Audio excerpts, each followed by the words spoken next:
If you approach a girl and you talk and you try and talk to her and you fail completely, within 30 seconds she's forgotten. You come over and you're awkward and you fuck up and you fall over or something embarrassing, whatever. 30 seconds later, she's moved on. She's back on Instagram. She doesn't care, right? Yep. She doesn't care. You may care. It might stick in your mind, but they don't care, right?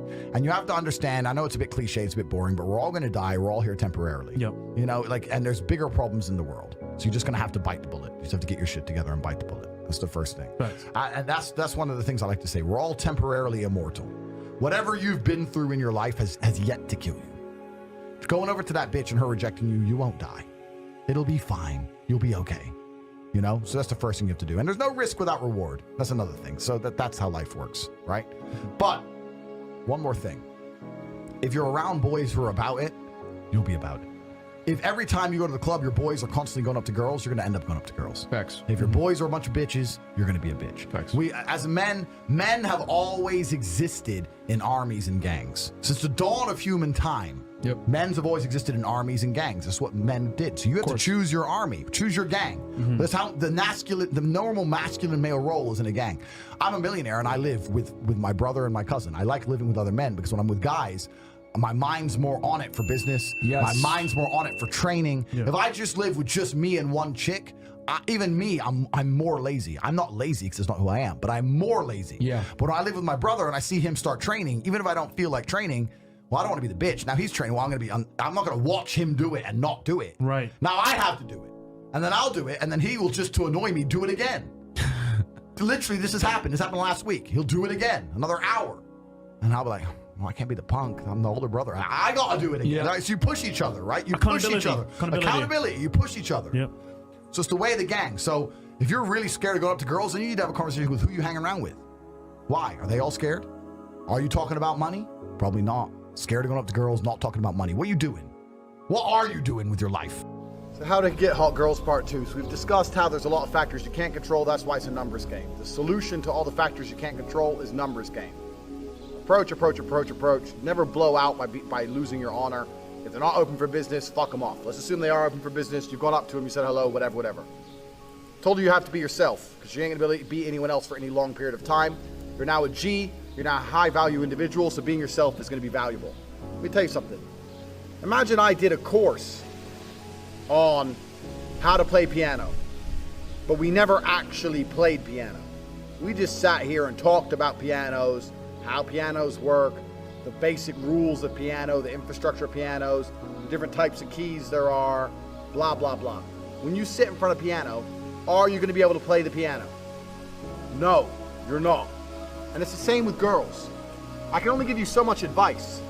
The only way you're gonna get good at getting girls is to start getting girls. The reason I'm the best is because I've been through, I don't even know how many women.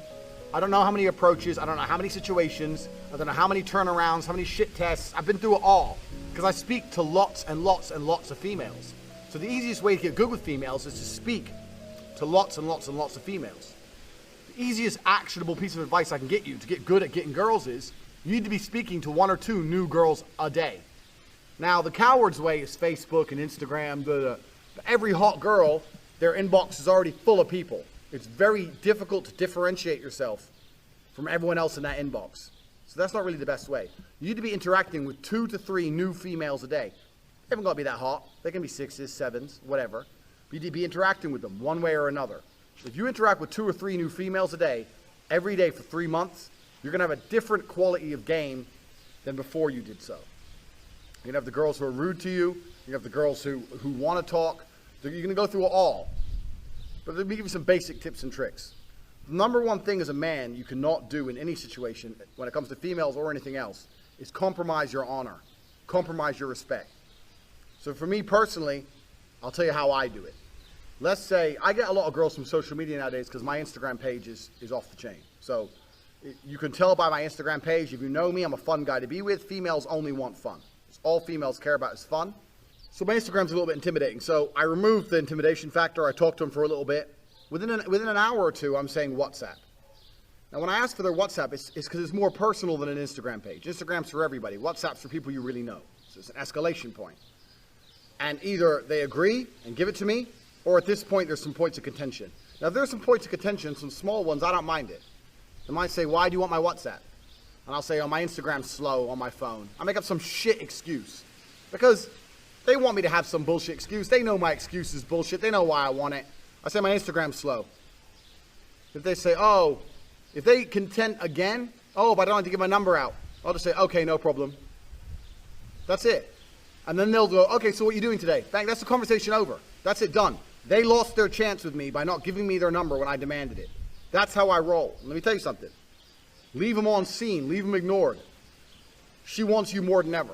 You can come back to her 3 months later. If you come back to her a week later, she's going to give you attitude. You can't do that. You got to leave it for such a long period of time she genuinely believes she was forgotten about. This is the abundance mentality. I'm talking to so many females. If I ask for your number after an hour and you're not going to give it to me, I don't want to talk to you anymore. Because you're too much fucking work for me. I ain't got time for that shit. Because I'm going to fuck someone today anyway. I'm at that level, so I don't really have to play your fucking game.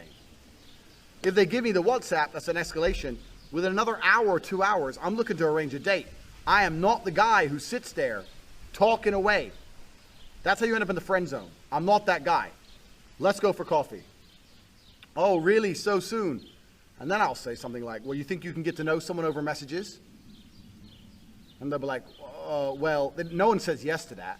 I go, no, but you know, we just started talking. I said, well, you're not going to ever know me, and I'm never going to know you. You seem too complicated for me to work out over WhatsApp. That's what I'll say. And they'll either go, okay, and we'll sort out a date, or they'll go some other bullshit. Oh, well, you know, I just gave him the... If it's more bullshit, I say, okay, no problem, and ignore them. That's how it is. Because I deal with so many females. For me, it's a numbers game. I have so many females on my phone, I can't possibly reply fast enough. So I don't give a fuck. I don't care if you're a 10. You want to play these games with me, I'm not playing them. I don't play the games. Because you can never sacrifice your honor. So any female I've ever interacted with, even ones I haven't fucked, could not go through the history of our conversations and find anything that compromises me as a man. Keep that in mind when you're writing shit. That's really important. Because women only want to fuck guys they respect. They don't want to fuck any other guy. They don't want to fuck handsome guys. They want to fuck guys they respect.